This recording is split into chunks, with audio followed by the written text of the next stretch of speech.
오늘도 좋은 날입니다. 복된 날 되시고 오직 주님만이 소망이 되는 날 되실 수 있기를 진심으로 축복합니다. 오늘은 에베소서 6장 1절로 4절의 말씀의 세 번째 시간이 되겠습니다.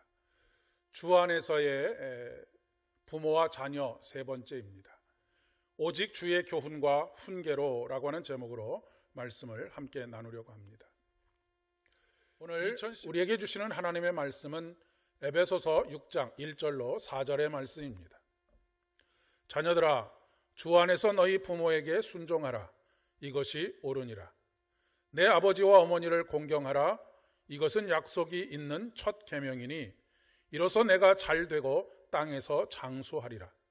또 아비들아, 너희 자녀를 노엽게 하지 말고 오직 주의 교훈과 훈계로 양육하라. 아멘. 4년도 4월 16일에 우리 사회에 커다란 충격을 준 하나의 사건이 있습니다. 바로 여러분이 잘 알고 계시는 세월호 사건입니다. 총 295명의 희생자가 발생을 했고 9명의 실종자가 발생이 된 가슴 아픈 사건입니다. 그들 중 대부분은 안산에 있는 단원고에 다니고 있는 학생들이었습니다. 이 사건은 우리 사회 여러 분야에 아주 심각한 충격을 던져주었지만 특별히 자녀를 둔 부모들의 마음에 자녀 교육에 대한 깊은 반성을 하게 하는 계기가 되었습니다.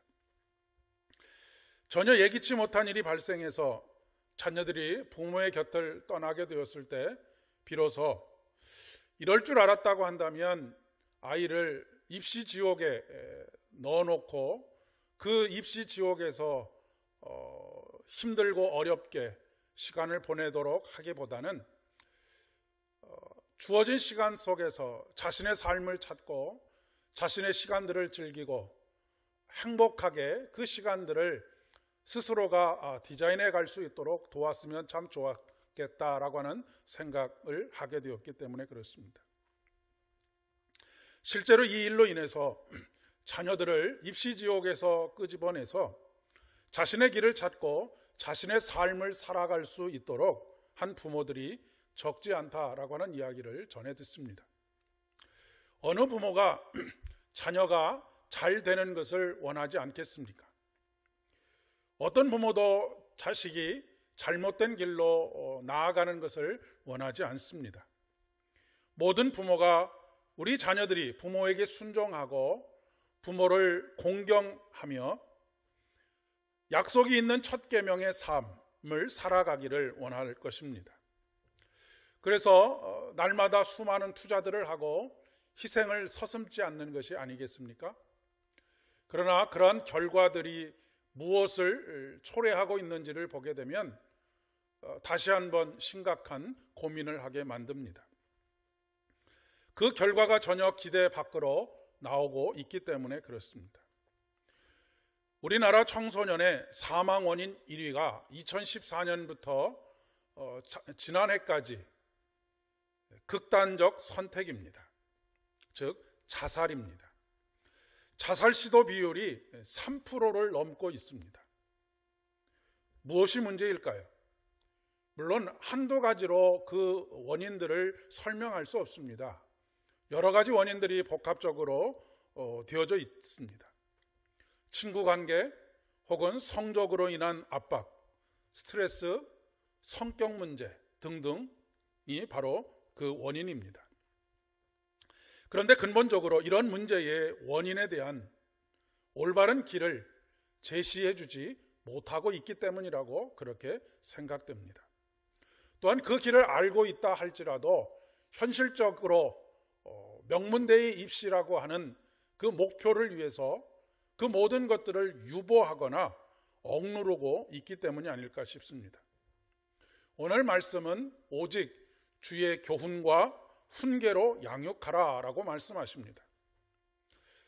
자녀들이 순종과 공경의 삶을 살아갈 수 있도록 돕기 위해서는 주의 훈계와 교훈으로 양육하라는 것입니다.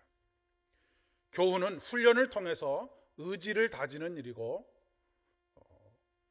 훈계는 말로 하는 가르침을 통해서 정신을 형성해 가는 것입니다. 그런데 여기서 중요한 것은 그저 교훈과 훈계로 양육하라고 하지 않고 주의 교훈과 훈계로 양육하라라고 말씀하고 있습니다. 그것도 오직이라고 하는 수식어가 붙어 있는 것을 보게 됩니다. 우리 자녀들을 신앙적으로 양육하는데 실패하는 이유가 여기에 있습니다. 교훈과 양육으로 교훈과 또 훈계로 양육하는 수많은 부모들이 있지요. 그러나 주의 교훈과 훈계로 양육하는 부모들은 그렇게 많지 않습니다. 또한 오직 주의 교훈과 훈계로 양육하는 부모들은 찾아보기가 거의 쉽지 않습니다. 부모가 주의 교훈과 훈계로 양육되지 못하고 그로 인해 자녀들을 주의 교훈과 훈계로 양육하지 않기 때문이라고 하는 것입니다. 사도 바울은 로마서 12장 2절의 말씀에 이 세대를 본받지 말고 오직 마음을 새롭게 함으로 변화를 받아 하나님의 기뻐하시고 선하시고 기뻐하시고 온전하신 뜻이 무엇인지 분별하는 삶은 주의 교훈과 훈계로 양육하는 것뿐이다 라고 말씀하고 있습니다. 저와 여러분의 가정이 그리고 자녀가 부모에게 순종하고 부모를 공경하고 약속이 있는 첫 열매를 날마다 경험하며 살아가는 삶이 될 수 있기를 진심으로 축복합니다. 함께 기도하겠습니다. 가정의 주인이 되시는 아버지 하나님, 하나님의 복을 공급하시는 통로로 가정을 만드셨으니 우리 가정이 복의 통로가 되게 하시옵소서. 날마다 하나님의 뜻을 찾고 따르게 하시옵소서. 하나님을 향한 순종과 공경이 우리의 가정에서 부모와 자녀 간에 이루어질 수 있도록 은혜를 더하여 주시옵소서. 예수님의 이름으로 간절히 기도드립니다. 아멘. 오늘도 소망으로 충만한 하루 되시기를 바랍니다.